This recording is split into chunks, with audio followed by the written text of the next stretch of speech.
Welcome back, everybody. Moving on to item 8, which is the Chair, Vice Chair election for 23-24 for this panel. Mark, can I ask you to lead on this, please?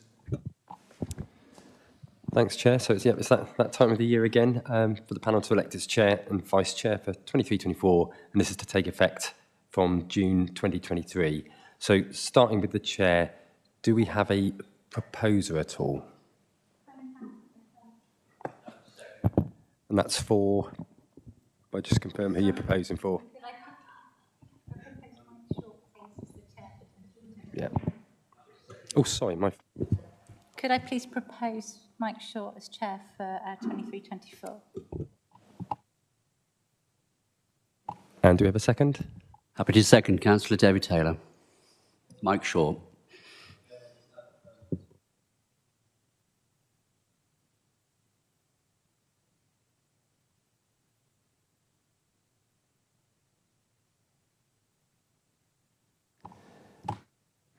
Happy to propose Councillor Bobby Dove for Vice Chair. And a seconder? Second, Councillor Dove as Vice Chair. Councillor May Haynes. Thank you. And again, can I have a raise of hands for support? Okay, thank you very much.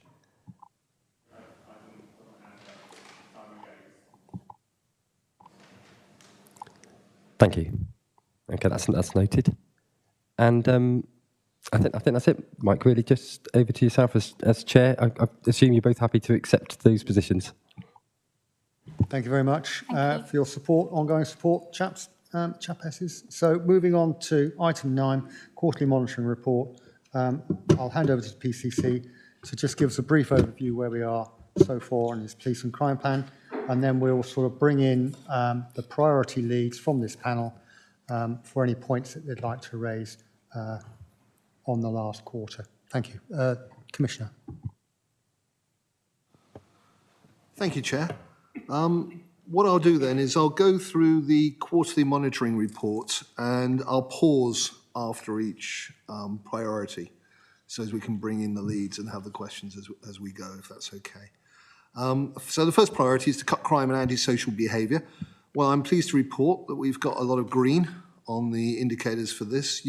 I'm not going to retread what we talked about this morning as part of the precept, what we talked about as part of the that. But broadly speaking, total crime is going in the right direction. Total ASB incidents are going in the right direction. Non-dwelling burglary is still going down. Dwelling burglary is still going down. I'd like to pick up on that. During this quarter, the force basically reconfirmed their commitment to attend all victims of home burglary, and we've asked specific questions about this. And we know that Dorset continues to have relatively low levels of burglary. Just to keep you informed, I'm not complacent about this. There are some other moves that we can make, particularly in the prevention space, which we will be doing over the next few months. If I go somewhere slightly different, we don't talk about it a lot here, apart from when we have a paper, but that's road safety. That is an ongoing thing which we are trying to basically drive down the number of killed or seriously injured. And as you can see, again, that's going in the right direction. I'm very keen to support the force with their drink and drug drive campaigns. I think that's something which actually we need to do more of. And during this quarter, because it was the quarter before and around Christmas, we also made a significant amount of noise about something called the Lift Legend Initiative. For those of you who don't know what this is basically if a group of people go to a pub and one of them is the designated driver, the pub will give them soft drinks. And the pub and nightclubs which were involved, I'm very grateful to, because that seemed to work well. I also provided a timely reminder. Members will know I have a little bit of a thing about e-scooters. They absolutely could be a transformative form of transport. We know that. But at this moment in time, they are illegal, and the practice of using them outside of a rental scheme, such as the Beryl scooters, is both illegal on the roads, pavements, etc. Only on private land can you use them. So I wanted to make a certain amount of deal before Christmas, before possibly parents rushed out and bought their children and young people e-scooters, which again is an issue. So my advice was very clear: don't buy one, and I would reiterate that. And we'll be doing something again before the summer holidays. One of the things which it's really important to acknowledge is that the police can't do absolutely everything. And it is close partnership working which makes a real difference. And that's why you will see under crime and antisocial behaviour, there was 2 summits, particularly in Lyme Regis, to talk about some specific issues there, some of which obviously the police will be able to deal with. But it was also to do with the local council and indeed housing associations. And you may be interested to know, I think I mentioned it before possibly, that there's an all-party parliamentary group now around antisocial behaviour. And the first item on their agenda is to look at housing associations and how they deliver for their residents, particularly around the issue of antisocial behaviour. So it'll be interesting to follow that work and see how it goes on. As part of the Safer Dorset business partnership, we launched a joint OPCC enforced cybercrime e-newsletter to basically increase the awareness of what can be done in order to protect yourself from cybercrime. We know that this is probably the biggest issue in the UK, fraud and cybercrime, and the more that we can get awareness out about how to protect yourself, the better. And I also, it's around the support for young people. We have some fantastic young people in Dorset. I could point to the Dorset Police Cadet Scheme, for example. But we have some who, for whatever reason, decide that they're going to do other things, antisocial behaviour, etc. And what I thought we'd do is my office would launch a Fix the Future fund. This is part of actually a range of initiatives. But this is where we provide grants, a bit like the antisocial behaviour grants, which are provided under Operation Relentless, but specifically to those operations which are able to benefit young people in their local communities. So examples might be somebody starting a boxing club and needed a bit of seed funding. And I'm very pleased that following the evaluation of the bids, we were able to actually award a total of £42,000 to 9 organisations, and they are spread across Dorset. So that's a new initiative. I'm quite excited about it. There's much more we can do in order to address issues with some of our young people, and I'll be looking forward to trying to do more in that area. And I think I'll pause there for now. See if there's any questions. Sorry. Thank you very much, Commissioner. Sort of looking at now that crime and antisocial behaviour, we've got Pete Barrow and May Haynes leading on that. Do you have any points that you'd like to raise?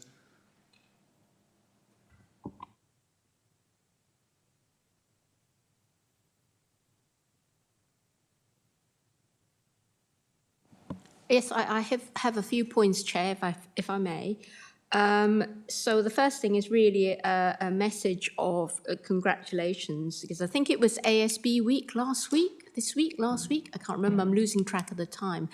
And I know certainly in Poole there were some issues with people biking across the heath, and I understand that there was a pilot using drones, which has actually been quite successful in catching some of the perpetrators. So I just wanted to say well done on that.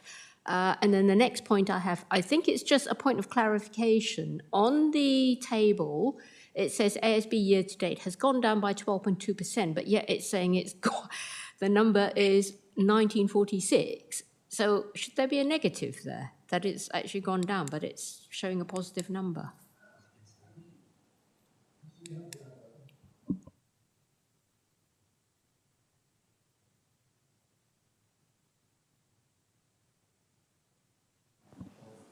All right, so it's the total volume.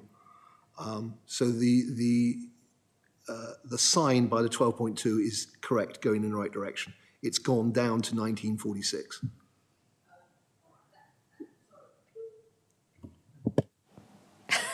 Right, we got there in the end. That clarifies that one.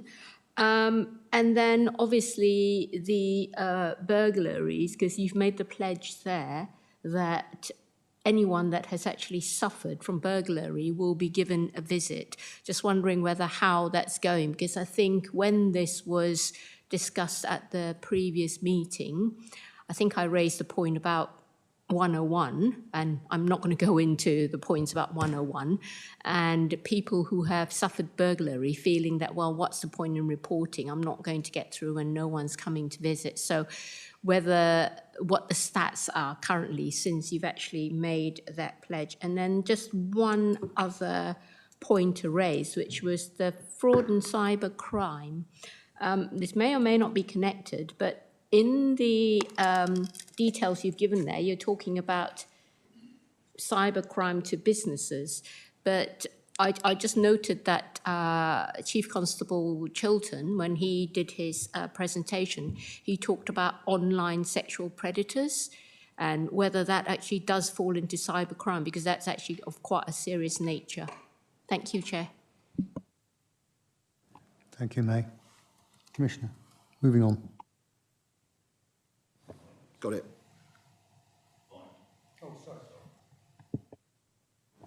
It's just in relation to support young people. Obviously, in the preset that we've just gone through, one of the points you rightly made was that the level of actual cash provided for projects and initiatives has actually been quite static for quite a long time. And there was a reference to rightly sort of trying to improve upon that.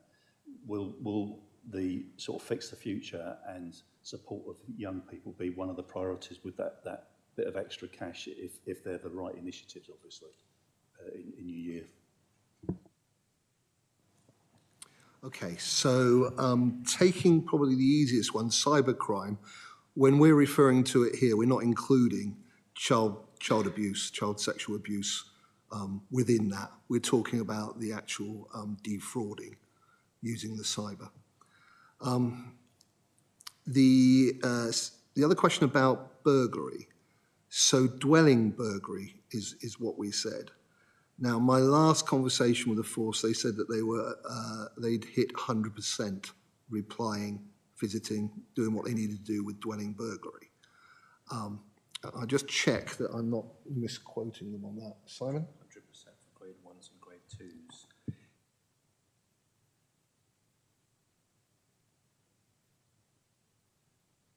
Okay, yeah. So grade 1s and grade 2s, 100%. Yeah, so just to give a little bit of detail around that, grade 1 and grade 2 dwelling burglaries, it's 100%. Grade 3, which is where, for example, somebody may be away, then obviously they won't be able to get in to see somebody to talk to them.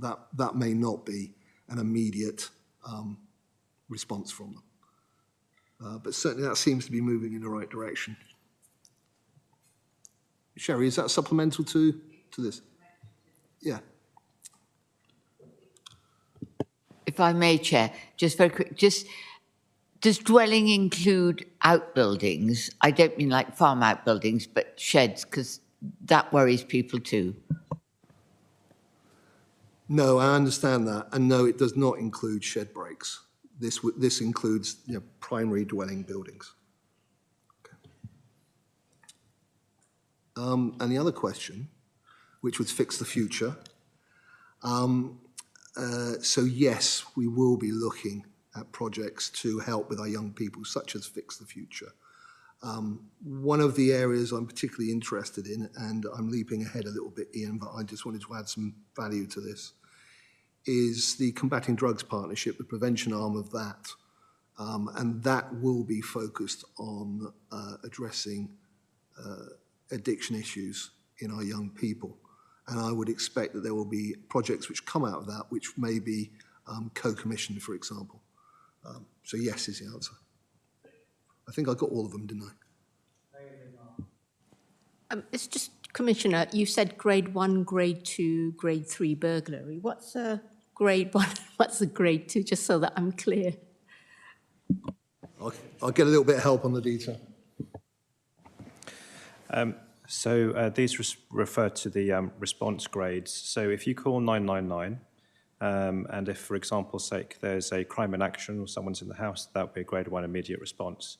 It then goes from immediate into prompt and then into diaried appointments and follow-up appointments, which may be through something like a diary car or a police community support investigator to attend, or a scenes of crime officer to attend. So what we're talking to is local police response attending immediately. Those are the grade 1s and grade 2s that we're talking about. Does that help?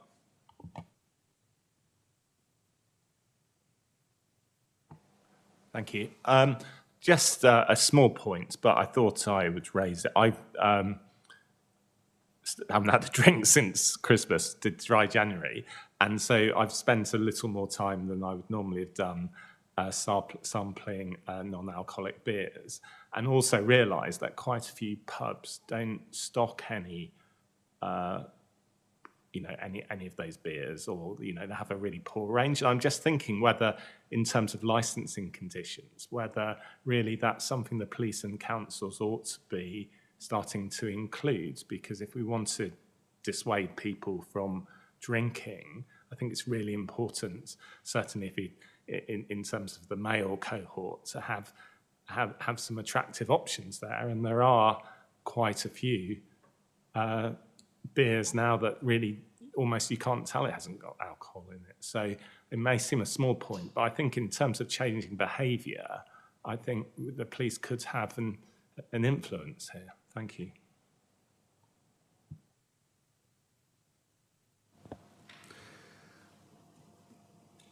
I think that's a really useful comment, Councillor Howell. I'm on a body looking at a alcohol and homicide task force, which is being set up by the Home Office. And one of the things that we're discussing is what could be done in order to try and reduce violence in the nighttime economy. And I'll feed that back in. It's not going to be a magic wand, but it may be a few people who take the non-alcoholic beer option instead of the lemonade. So we'll see what happens with it.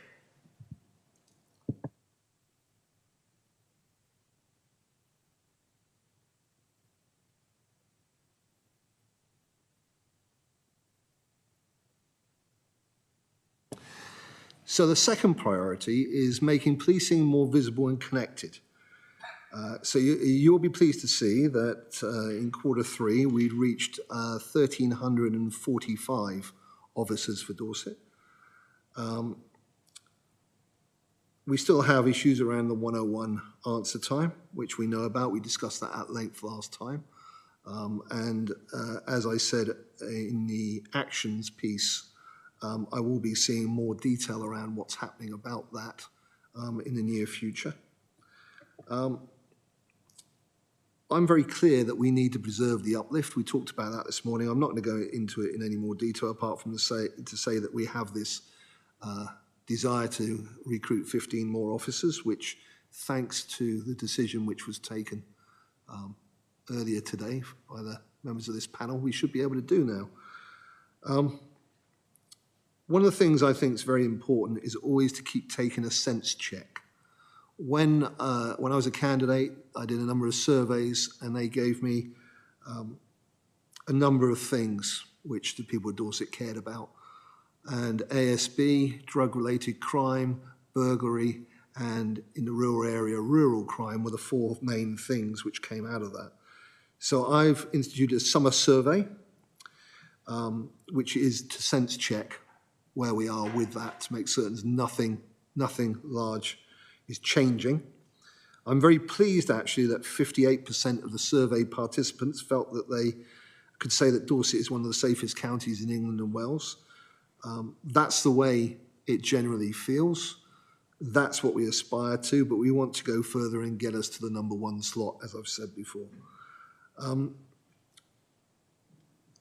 We also launched the precept consultation. I'm not going to retread what we talked about earlier. Otherwise, we'll be here until 5 o'clock this afternoon.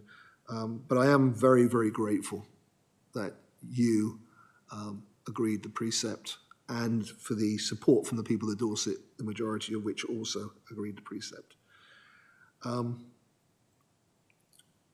I do regular newsletters, which we try and share as wide as possible. Some of those are about specific operations which may be happening, like the drug driving situation. Some of them are about what the OPCC is doing. I am aware of the issues, for example, around contact and engagement, and that's why I decided to give over one of my newsletters to one of the contact officers in the Force Command Centre in order to basically get some of a sense of how that actually works out there. The 999 calls, if I can just dwell on that for a minute, that's at 81.3. I do know that that, again, is moving in the right direction. And I will be reporting that back as part of the force contact piece next time round. So I hope that's given you a bit of a summary regarding that. And over to you. Ian. I mean, obviously, we've got the update that the Commissioner referred to around 101 contact coming back to us, and I think that would have been the focus today. So I don't want to sort of not do this section justice, but that is the one, and we'll obviously have a little bit more information for questions, etc. Next quarter.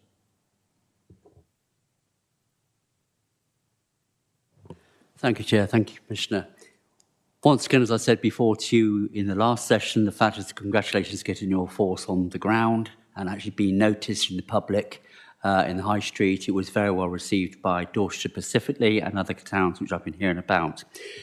One area of concern which was raised by some councillors the other day was the fact of the communication of the appointments for people to actually meet the police constables and police constabulary on the streets, because it was advertised on Facebook and various other media, but I mean, a lot of it wasn't picked up by the public, and I just wondered if there was another way of communicating that the officers are there and where they're going to be, because it was received on Facebook and various other bits, but a lot of the public missed it. I mean, just thinking that if there's another way of identifying the terrificness, and the response was fantastic. You know, they were pretty good, I must say, and it was a pleasure to see them dealing out positive notes about the town and the county. Thank you. Councillor Taylor, well, firstly, thank you for the kind words. That is what we're trying to get Dorset Police to actually do, is to be more engaged, visible and connected. The issue about communication around where they are is, to be honest, a wicked one. I'd like Facebook, I'd like social media to be used. It should also be available on their websites. And I think we did a review recently. Adam, just nod. I think you did. Well, yeah, you did. Right. So we went through all the websites for the neighbourhood policing teams, and we checked whether they had the names of the officers there, the priorities. As you know, they've got a neighbourhood commitment and neighbourhood priorities, and also where they could meet them. So that should definitely be on the website, and we've checked it, and it should be absolutely now across the board. It took some time to get it consistent, but I understand we are now consistent about that. The more we can do, because I'm very clear, there's a lot of good stuff going on, but we're not shouting about it enough.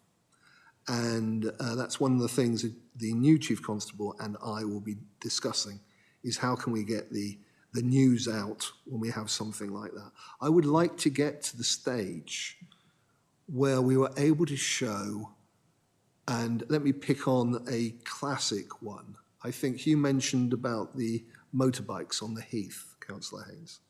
I would like us to get to the stage where we are publicising very clearly what happened there to deter more of it.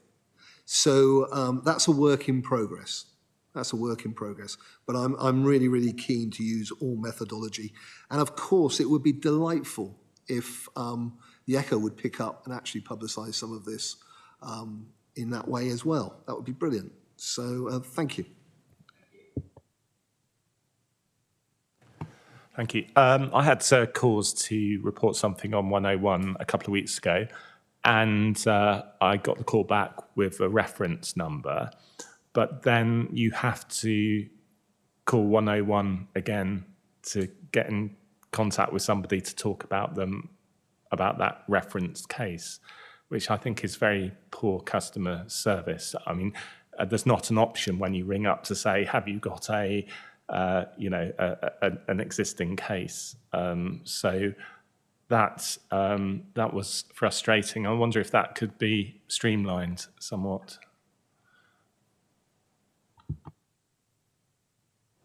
So a couple of things. That's exactly the sort of thing, Councillor Howes, you should write to me about. And I'll take it up and we'll put that into the mix with the conversations which we're having about 101. So please do that.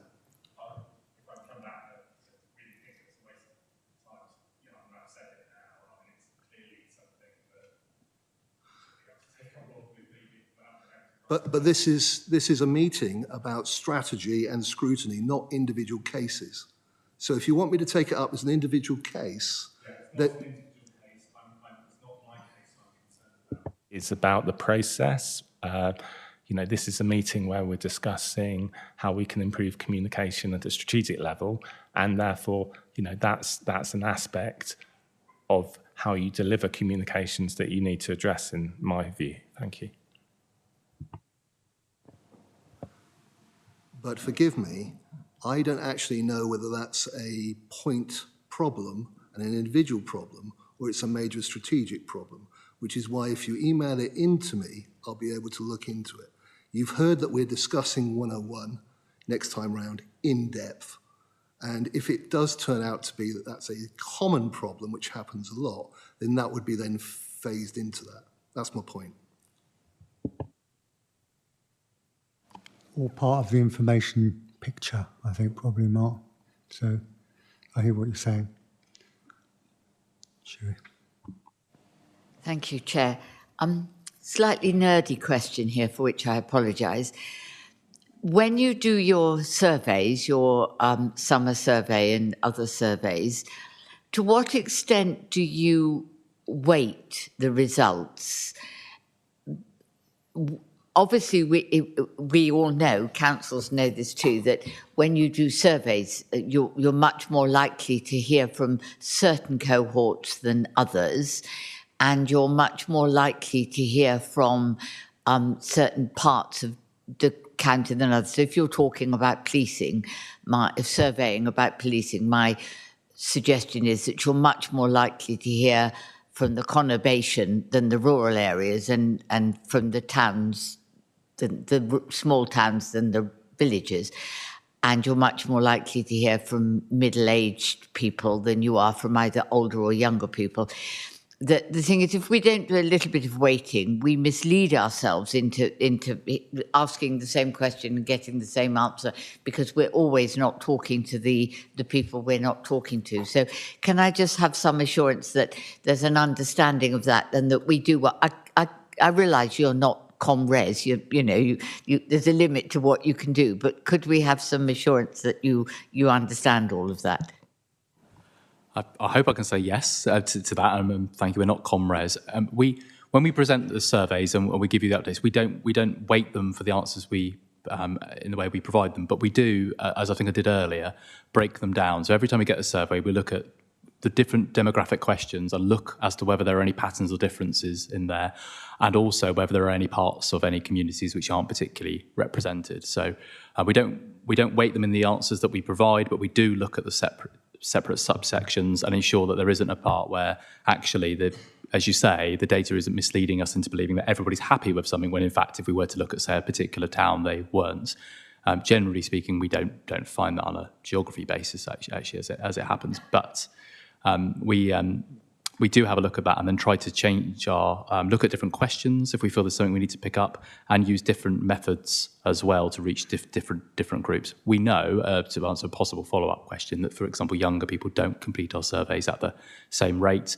So we try to take slightly different methods to get through to people. We bear that in mind, and also we've got some work through the Fix the Future programs to look at ways we can talk to younger people to specifically address that. But we've had the phrase already earlier, that's quite a wicked issue for public services. But we don't weight them necessarily, but we are aware and we do try to take it into account.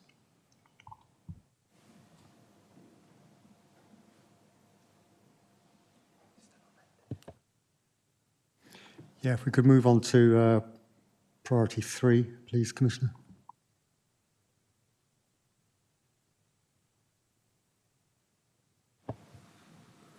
Thank you. So priority 3 is the one about fighting violent crime and high harm. I'm very pleased here that we are still going down when we're looking at serious violence compared to the 2019 baseline. I think probably one of the biggest things that we're working on at the moment, which came to a bit of a fruition is in quarter 3, is where we're driving with the Combating Drugs Partnership. Now, this is a new initiative. It is to deliver on the From Harm to Hope 10-year drug strategy. And it is a pan-Dorset partnership, bringing together local authorities, health, probation, prisons, etc. Where we've got to now is in this quarter we had developed needs assessments for each of the subgroups. And I think I mentioned it earlier, we've got 3 subgroups, one on enforcement, chaired by the police, one on treatment, chaired by the Director of Public Health, and one on prevention to try and stop people getting into drugs in the first place, chaired by the Chair of Youth Justice for Dorset. One of the big issues which came to my attention actually long ago in Lyme Regis was there I was seeing what's called whippets, the little silver canisters of nitrous oxide. As co-chair of the Addiction and Substance Misuse Portfolio, what we did was we wrote to the then Home Secretary and made a point that there was a big issue about nitrous oxide which wasn't being gripped. So in case people don't know, this can be used legally in cake making and for certain medical purposes. But there is an issue in that it will possibly cause nerve damage or paralysis. And very concerningly, there are some instances of people taking this, getting high, and then driving cars. So we wrote originally to try and get some attention around this. We've also lobbied recently again. And I'm very pleased that the policing minister has now said they are going to look at the issue of nitrous oxide because it has become much more insidious. Not here, but elsewhere in Europe, there is now, if you like, catering packs. So instead of one small canister, you can effectively have a can of 30 shots, and they're then used to fill balloons. And there's a secondary issue here. This stuff is really cold, and some young people are getting burnt by it. In Netherlands, they have actually made it illegal to possess it because of the issue around driving. And I know that we are now looking at that very seriously in this country, and it's how they make it illegal to possess it. So I think that's going to be a win. It will reduce the number. We also are obviously responding, and in that time, the biggest consultation, or the most significant consultation, forgive me, was around the new consequences for drug possession. So this is a white paper effectively looking at how can we help prevent people getting into drugs, using drugs. And the first part of it is around awareness. And that is working its way through the system at the moment. And that is not drug specific. That is looking at cocaine. It will also look at cannabis. It will look at anything which somebody is getting into. And it allows a non-criminal justice sanction to begin with, but then again, if it happens again, then we go down that route. That is the idea behind it. And the sanctions become ever tougher. So I was very supportive of these proposals going forward, and we'll see where that goes. From a funding point of view, the Home Office launched their Serious Violence Duty Fund, which we were briefed on, launched on the 19th of December. And members here will know I have an aspiration to get a violence reduction unit into Dorset. And we're engaging with statutory bodies to understand how the Violence Duty Fund may help us with that. I mentioned about recreational drugs and drug use. I was very pleased to open a conference on child exploitation and particularly county lines. This brought together police, social care, schools, youth workers, nurses, GPs, and support workers. The whole idea was to talk about how can we get more awareness of what happens to children who become involved in county lines, how their behaviours change, how we can help parents understand that and help divert the young people away from these things as far as possible. You heard earlier from the Chief Constable, the current Chief Constable, the previous Chief Constable, now that we've taken that decision, about the prosecutions for rape and serious assault. And the fact that we're leading it in the region, but we are nowhere near where we should be with this, as we've discussed previously. Now, Dorset Police is part of Operation Soteria now, which I'm very pleased about, which is giving a full assessment of how the force manages rape and serious offence cases, which includes interviews with key stakeholders, service providers, and there's going to be a report that comes out this quarter. What I'm very clear about is, and I've initiated the work through the Criminal Justice Board, is we need to understand the victim's journey. From the instant of reporting to a successful prosecution, and where on that path people drop out and why. And that work will continue through the Criminal Justice Board.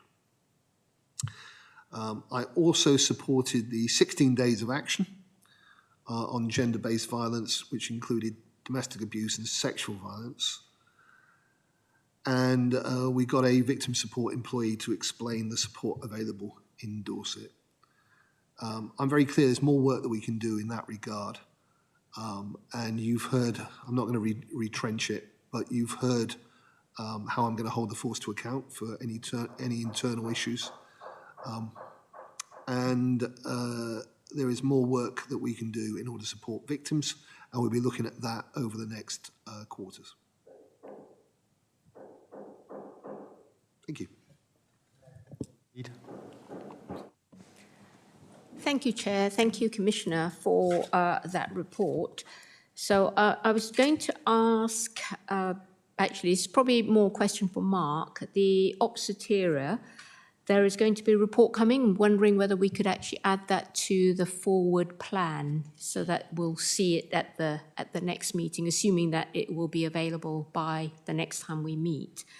So the questions I have is relating to the statistics for domestic violence, sexual harm and stalking. So what I've done is I've actually gone and collated the numbers for all the 3 quarters now, and I'm just a little bit concerned that actually that number is climbing. So I think Q1 it was 53, last quarter was 126, and now we've got 185. So that number is increasing, and it could be a bad thing or it could be a good thing. And I'm just wondering what the Commissioner's view is, whether is it because there's more awareness that is all being reported, or whether it is actually something we need to be concerned about because it is on the rise. And then the other one was I really welcome the initiative for the nitrous oxide, because I get a lot of those little canisters along the seafront, the ward that I represent, Canford Cliffs. And I've long been trying to get someone to actually recognise that actually it is a dangerous substance and that it should be on the drugs list as, you know, being illegal to use.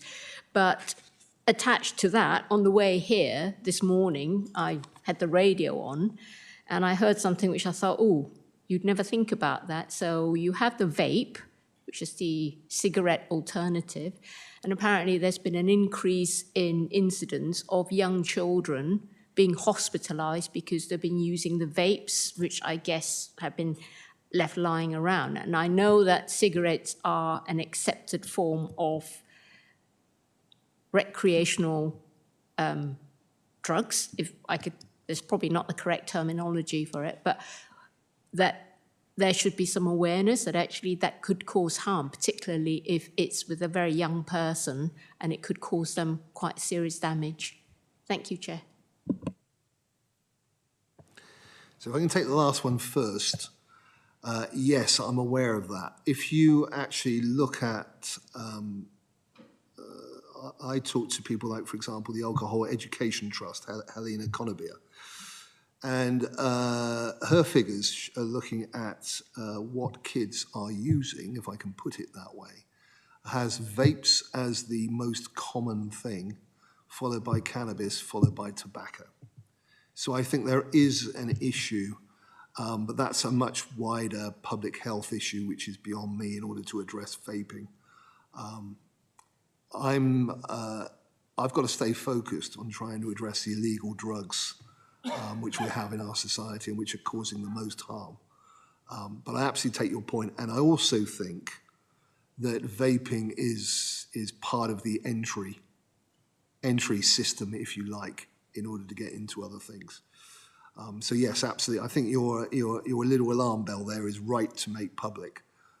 But I've got to, I'm not going to be doing anything about I'm against vaping or anything of that nature, because I've got to stay focused on where the real harm that I'm seeing happening is at this moment in time. Does that make sense?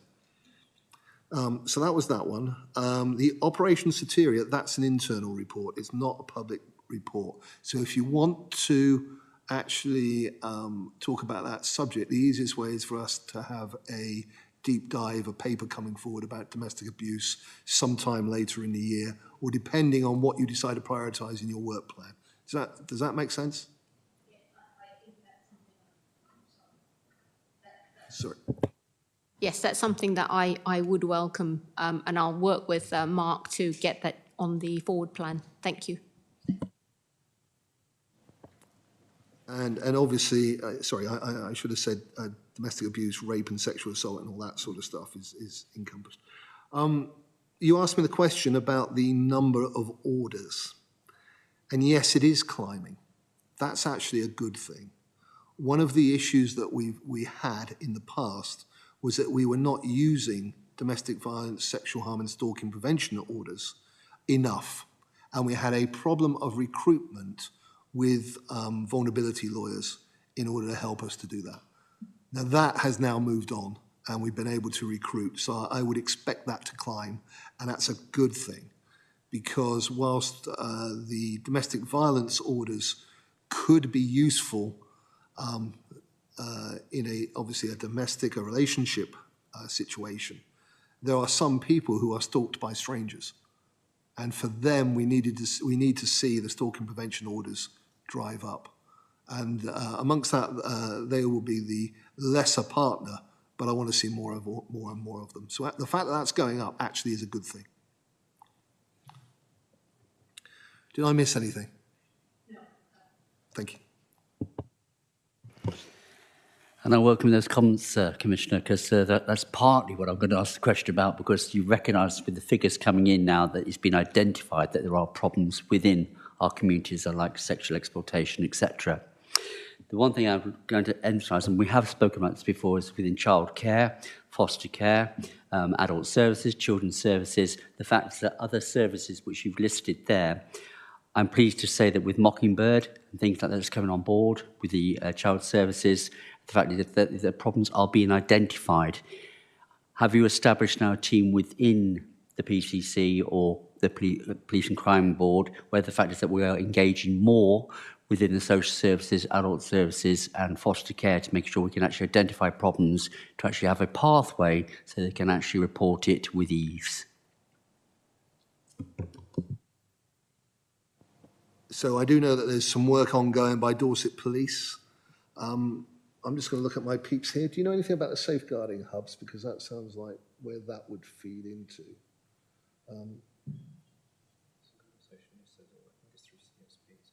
Yeah, we believe the community safety partnerships are basically leading on that work, and Dorset Police will be basically integrated in with those. That's relatively easy, I know, in BCP, because I think it's chaired by the local area commander anyway. So there is a close correlation between Dorset Police and the social services in that space. And that's what I welcome, because the fact is we're hearing it loud and clear. It's just the fact that the pathways are going to obviously establish more figures for us as councillors and officers to understand that we're identifying the problem and that we're actually getting on with it instead of it being underground. But thank you. Thanks. Ian?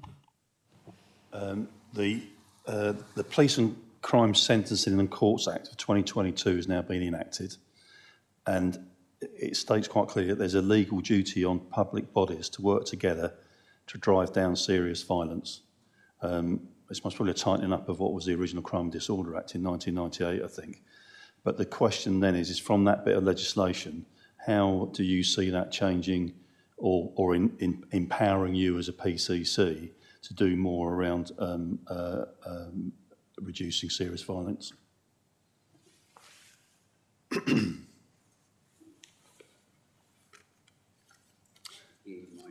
Oh, sorry. That was you. Oh, I'm glad it's somebody else. So that's what I'm working through now. That's what our office is working through, is talking to our local partners how this is going to play out with the serious violence duty. I've had conversations about the violence reduction unit, which the police and I believe is one of the most significant things we could have in Dorset.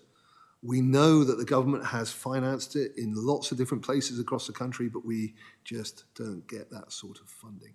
So that is part of what I wrote to the policing minister about last week around lobbying for it.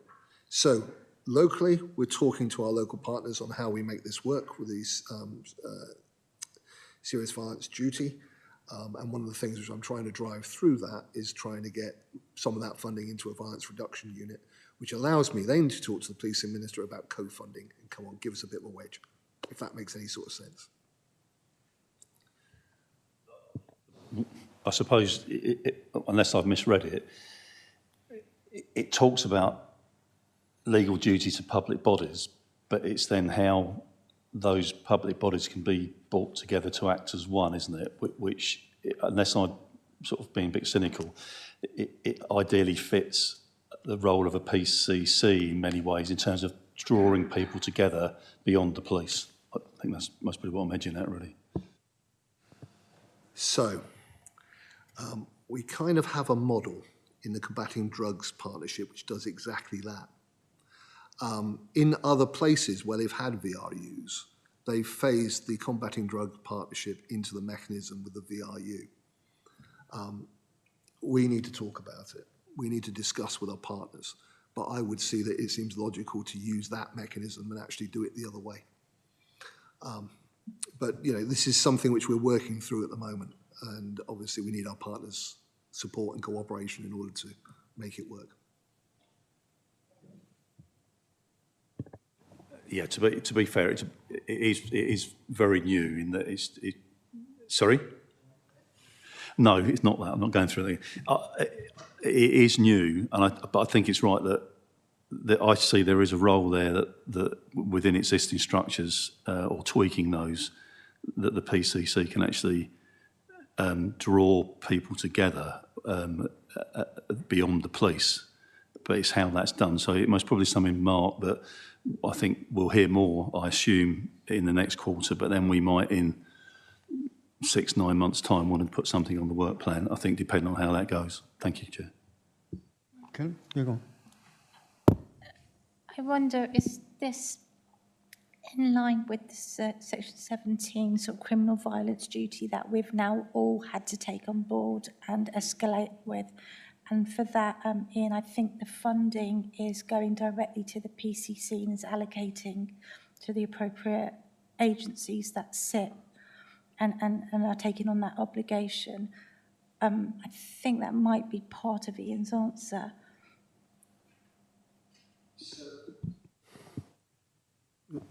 So it is, and we're working through, because I think the last conversation we had about this, we're waiting to hear from the Home Office exactly how we get this money, isn't it? Yeah, should I jump in? Yeah. Yeah, thank you. So the serious violence duty came into effect on the 31st of March, so a couple of days ago. So it is very new, as colleagues are saying. We as an OPCC have been waiting for Home Office guidance on this. It has been quite delayed in being forthcoming, but it has arrived now. I'm a little bit disappointed with the guidance, if I may be so bold, Commissioner, because although, as colleagues in the room have said, that it seems logical for police and crime commissioners to play an active role in the formation of a serious violence partnership, that guidance lists a number of specified authorities who will be part of that serious violence partnership, including local authorities, health, police, fire, but doesn't include officers of the Police and Crime Commissioner. So the Police and Crime Commissioner are not required to be formal members of local serious violence partnerships, albeit, as the Vice Chair has said, that the funding in relation to the administration of the serious violence duty will be held by the OPCC. So the Commissioner will be the grant holder, but formally not part of the serious violence partnership. So there is some detail that needs to be worked through that, and obviously those are conversations that we will have to have with our partners. But very early days, but the guidance as it currently exists is challenging for us as an OPCC. You can see it's a little bit complicated. And yeah, I think the word soft power is where I am with this one. Mind you, I do have the budget, so it's a little bit, I can see how it's very confusing. We will keep you posted as we work through it. Yeah, I think it hasn't gone quite as I anticipated. But what it does highlight is that A, it is early, B, there seems to be a little bit of disjointedness from central government, but there is mechanisms, I think, in place like through the Crime and Disorder Act, but then if the PCC's got the finances, then one way or another, there is an opportunity there, isn't there? So let's put it as let's see what the next quarter says, and then I think it'll end up on the work plan. Do you mind if we put that as an action, just as an update? Because arguably the question that falls out of that is, what are you doing? And I don't take this the wrong way. What are you doing in order to ensure that it's not so complicated? Well, given the fact that the things that I've got in my locker are talking and lobbying, both of which are not quick, I'm not certain whether the next meeting is the right one to discuss this or whether it should be kicked a bit further down the tracks. Yeah. If we can move on, unless anybody's got any more questions. Rural crime? Yes, indeed. Fighting rural crime. So I'm very pleased that we've continued the good progress. I'm also pleased that we have reduced crime in the rural community. Our resources are still up. The engagement plan, which I think is one of the most important things, has continued. And it includes activities both with local communities, rural events live, farmers. We launched Country Watch to include actually a news page so that rural businesses and the public can keep up to speed with developments. This has also included signposting to the Environmental Agency, with advice on illegal waste disposal and key information about the Urban Heaths Partnership. The fly tipping subgroup at the Rural Crime Reduction Board basically agreed points of focus, including thresholds of what constituted fly tipping and waste crime, and shared information across the agency. Now, if I could just be a little bit sneaky, the other thing that happened during this quarter, although the letter was actually sent in January, was that I was able to effectively bring together the PCCs for the Southwest. And we have put in a lobbying letter to DEFRA, and basically making the point about fly tipping and asking for tougher sanctions and various other things. I'll let you know how that goes going forward. But that was a commitment that I made to the people of Dorset, and I know how aggravating fly tipping is, and it doesn't matter whether you're in BCP and it's sofa on your road, or you're out in the rural community and it's half a ton of tyres stuffed on your field. It doesn't matter. It's still really irritating. And I understand that our initiative in the Southwest has now been distributed to all PCCs by the National Rural Crime Network. And I understand at least Thames Valley, I believe, are also going to put in a similar request that this goes forward. So again, we'll keep on pushing on this, because I don't think it's fair that the fine ain't that much more than a skip, if you see what I mean. Okay, and I think I'll stop there. David.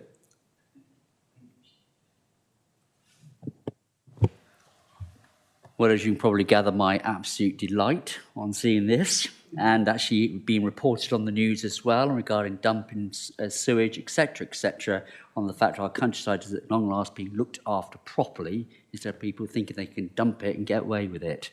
I have been, of course, watching, as I said, regarding the illegal waste tipping and everything else, and I'm pleased to say that we are jointly joining up with the forces and DEFRA to make sure that they understand that this is a problem. And as you said just now, saying the fine is the price of a tip, a skip. Now, it should be trebled or quadrupled, to make them understand totally that when they destroy our countryside, they pay for it. And thank you for the work done, and great news. Thank you, and we'll keep on pushing. Thanks, David. Moving on then, putting every victim and communities first, unless anyone's got any other questions. No? Let's move on then. Okay, so this is about putting victims and communities first. I'm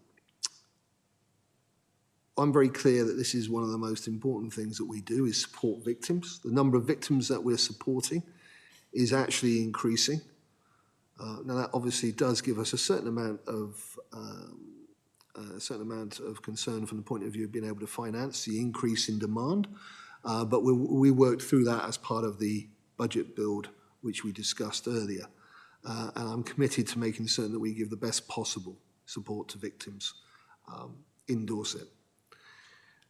When we're looking at some of the things which we're moving forward with, we've engaged with ARA, who is the service provider for problem gambling support in the Southwest.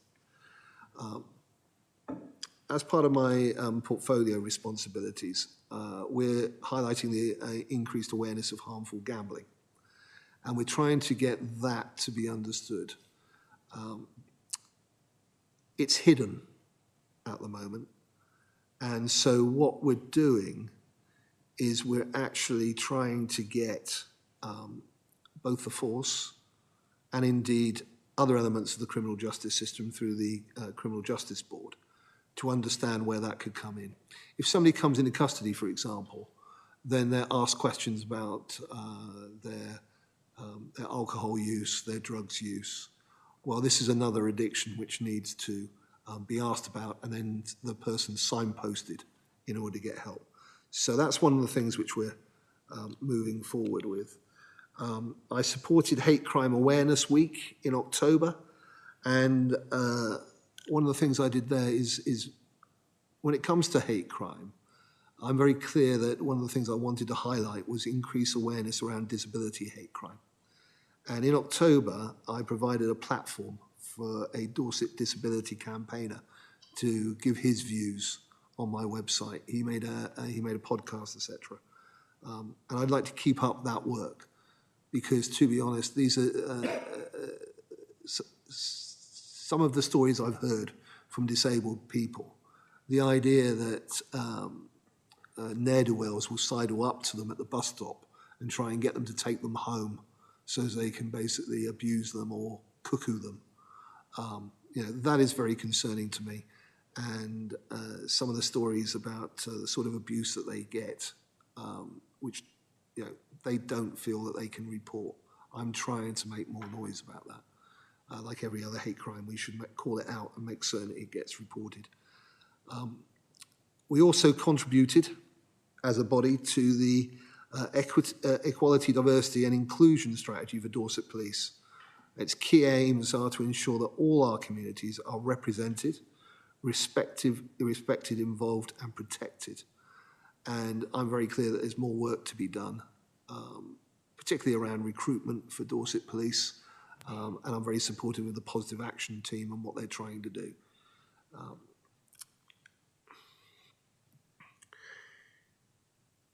One of the things that has occurred, and the number that you may look at there, is with business crime, that's increased. There's two explanations for that. One explanation is this is measured against the COVID time. But also we have spent probably a year, maybe longer, forming something called the Safer Dorset Partnership, which actually talks about increasing reporting of crimes in businesses such as shoplifting, etc. I'm very pleased to say that's going well. We're beginning to get real movement with it. I think last time I actually quoted a very good letter saying that over £250,000 have been saved by a retailer because of a greater focus in this area. What we've done is we've partnered with the Southern Co-op to develop an easy-to-follow reminder to businesses on how they can report crimes to the police. Half the problem is when you're running a business is not only do you have the pain of losing the item, the theft, but you've also got the pain of the time you've got to spend in order to report it. So we're trying to make it as easier as possible. If I look at vulnerability, I think you can see that there's a number of areas of vulnerability that during this quarter we actually got involved in to trying to move forward.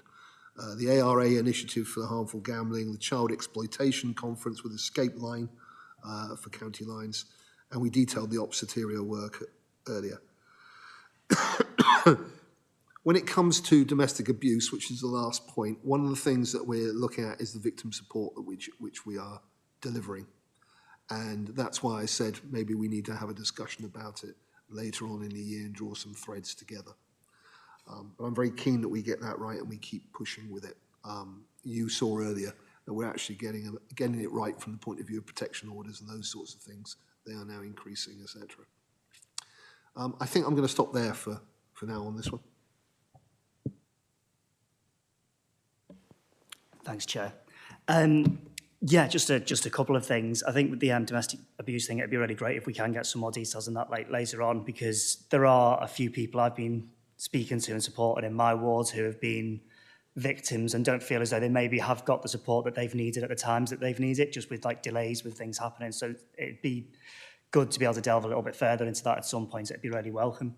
The other thing I was going to ask you about was the engagement with the ARA, and it was just more of a question in what support's offered around that, because I always kind of see when you're looking at things with addiction, there's sort of two victims in that. There's the addict themselves, who are the victim of their problem, and also people around them who are suffering from petty and sometimes not so petty crime to feed their addictions.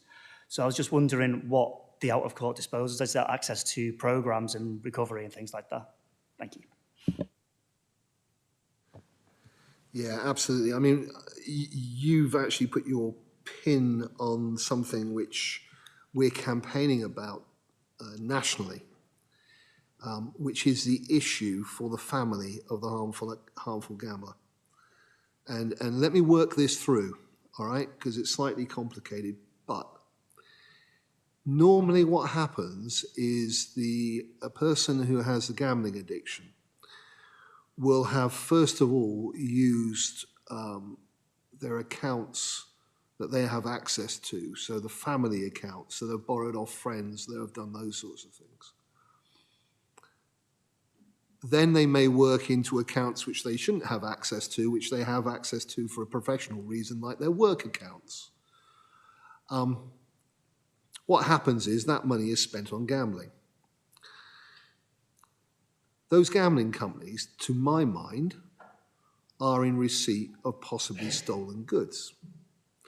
What happens at the moment is if somebody is prosecuted for theft because they've effectively defrauded their company, taken the money, used it to gamble, what happens at the moment is they will come forward or be found out. They will basically, if they cooperate, they will cooperate with the police and say where that money has gone. And then the gambling body basically investigates with those gambling companies.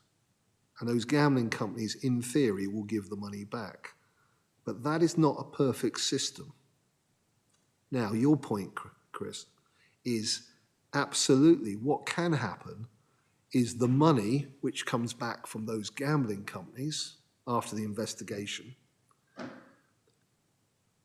may come back, it may not fully come back, but then the gambler and his family are subject to a Proceedings of Crime Act order. Now, this is not the same as when you have a drug lord whose family may have lived on a yacht and all the rest of it. They've had the benefit. What you're actually doing here is possibly, and I say possibly, you're possibly causing more pain, more harm by effectively putting people out on the street, maybe, and actually they've been nothing to do with the actual crime. And that's one of the things that I'm trying to change. Now, each case is different and each case may be separate. There may be the very unusual case where somebody's decided to nick the money to gamble with actually their family accounts are fine. I'm not certain that happens very often. So your point about the families is very well made. And where we're starting with is we're starting with ARA in order to educate the criminal justice system, the police and all the rest of it about the issues around this.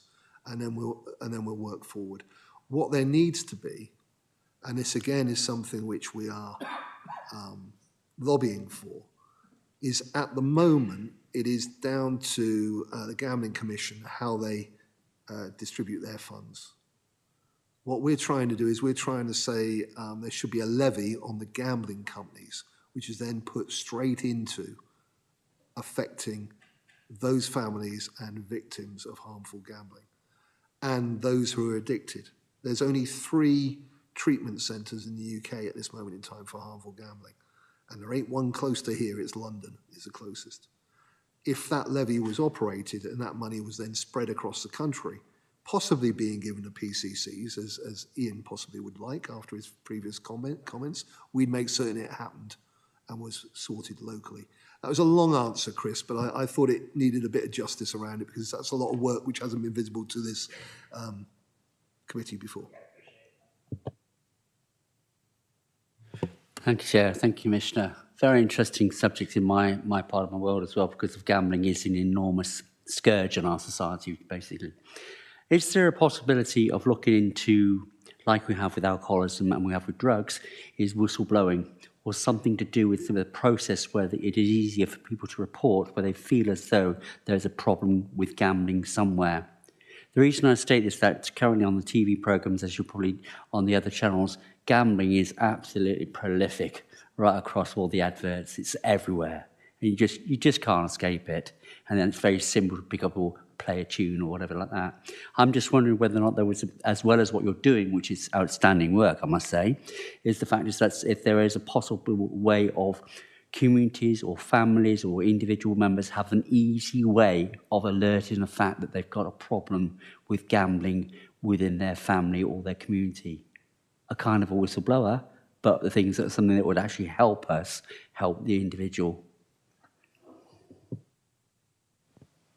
there are some charities which will be able to support you if you have a gambling addiction. I don't have their names in the head, but that would be the logical place, and I think that is what they are effectively there for, is to try and help people who have problems with gambling addiction.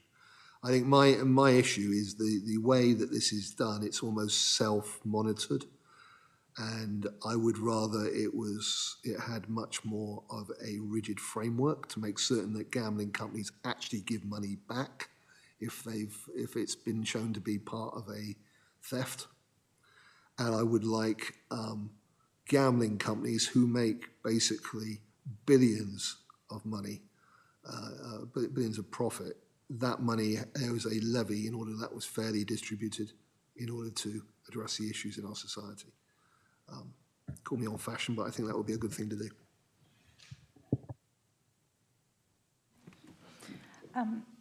My two question areas is gambling and the domestic violence as well, and it may just sort of encroach on the areas that we've heard so far. And it's about the prevention in the first place, because the repercussions are so deep and so impactful on anyone associated, be that the person with the difficulty or their extended friends and family. And for that reason, fixed odd betting terminals. We talk about gateway drugs, and FOBTs are equally as pernicious in getting people hooked and down that slippery slope. So I just wondered, please, in your work, if you could really champion and lobby where they're placed, how frequently we see them, and the dangers around that. And then also for domestic abuse, there is an incredible amount of work that's going on, and reporting is really encouraging, and there is I think it's understood that when you report that the support will be there. My concern is around male victims, not those in same-sex relationships, but those in male-female relationships where men are extremely reluctant to come forward, and therefore we are still seeing a number of deaths with domestic violence, but generally through suicide rather than because perpetrated by an offender. And again, I just wondered what you were doing in terms of what you have planned in terms of awareness and reporting and confidence. Thank you.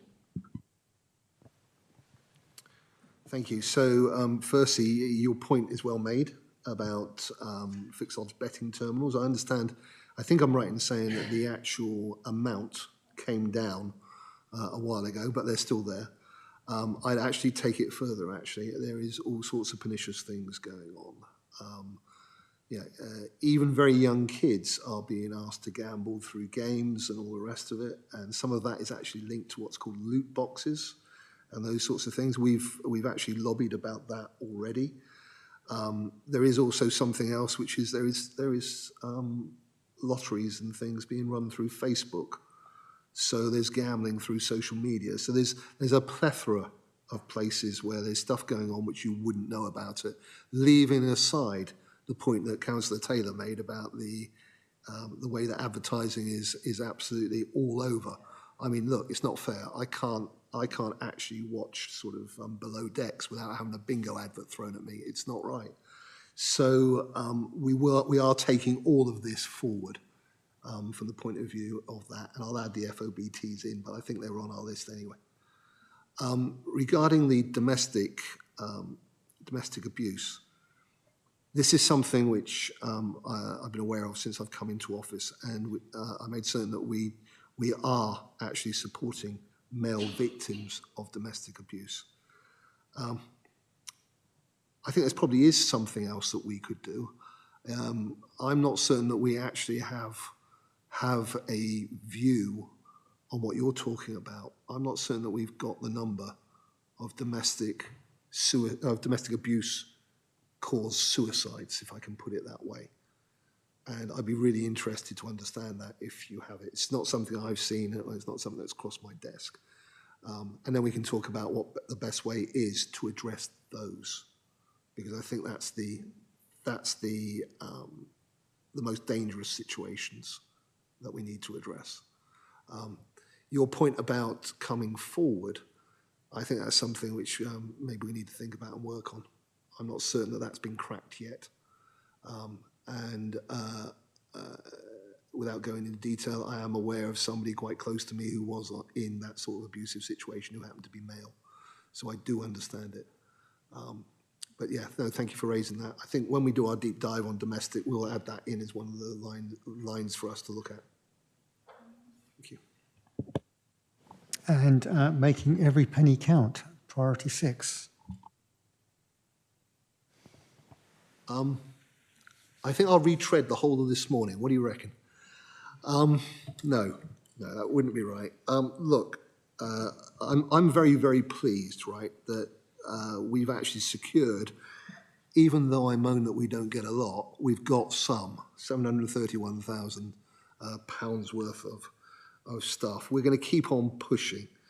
The big deal of the last quarter was to launch the precept and a discussion around that, and to the survey, and also to make certain that we truly, truly understood where we were with the force. And I'm not going to, as I say, I'm not going to retread where we were. We've also had some significant hires. The OPCC Director of Operations assisted with the interview process for the force's next head of corporate development. That's really important. It's important to me because that key role actually drives the data which comes out and informs us when we are doing our scrutiny. So we wanted to have an insight into who we were getting for that, and we're pretty comfortable we've got a good person. Efficiency. Well, I think one of the things that worried me the most in October, when Scott Chilton told me that he was retiring and then moving to Hampshire, was having a rapid transition to preserving the stability of the force. That was most important. And I genuinely do not feel that we could have been any more efficient in getting what I believe is a superb candidate to lead the force forward. You heard it was all hands to the pump over Christmas. We did things which hadn't been done before. Things like the video, things like, we're going to get in with this headhunter and make certain that we understand what they've done and use it to our good effect. All that was done to minimise the effect on the money for the people of Dorset.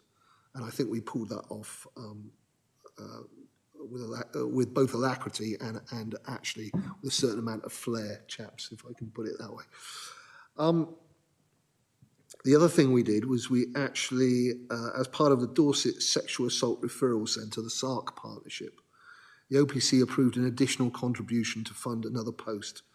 And this is to ensure that the SARC is compliant with new standards as set by the Forensic Science Regulator due in 2023. So forensic science moves apace. There's new standards which have come in. We need somebody to make certain that actually we are doing absolutely the right thing with that partnership. And that's what we've got. I think I'm going to stop there. You'll see the 9 small grant bids. That refers to Fix the Future. And the absent rates for officers, they are I believe, less than other forces. So I'm in a happy place here. Thank you.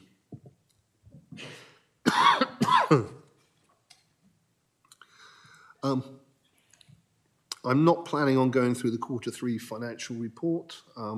Julie can. I understand there's no specific questions about it. I think it's gone in. Yeah. Normally we're doing, well, not normally, for the first time in probably 10 years I've been doing this now, the Q3 report looks good. And the Q2 finance, the issues that were raised at the last meeting are all moving or moved in the right direction. And hopefully the force will come in on balance or with a slight benefit. It's probably the politest way of putting it. So well done. Unless anybody's got any further questions on the quarterly report, I'll move on to item 10, complaints verbal update.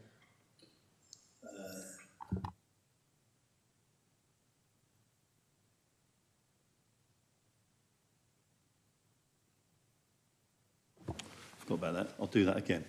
There's one matter on the go which had originally been a complaint to Dorset. That was dealt with rightly under the legislation and very thoroughly by the Chief Executive as per, as I say, the legislation.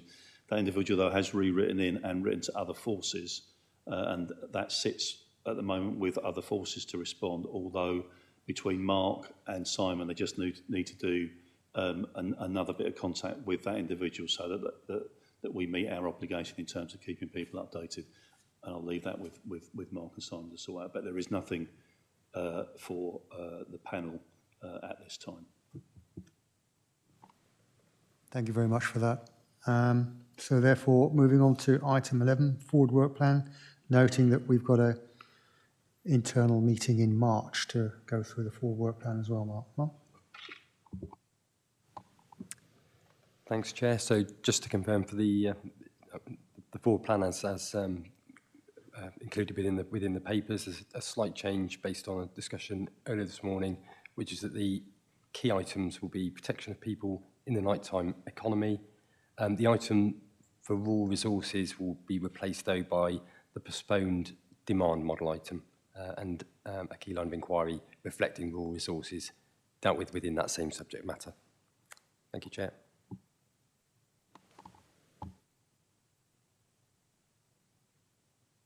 Right, so I think that's it. Urgent items? No. Exempt business? No. I'll just thank everybody for their time, patience today. Also thank the Commissioner for his time today and the team that surrounds him for providing him with the excellent support. So thank you. On that high note, I'm going to close the meeting.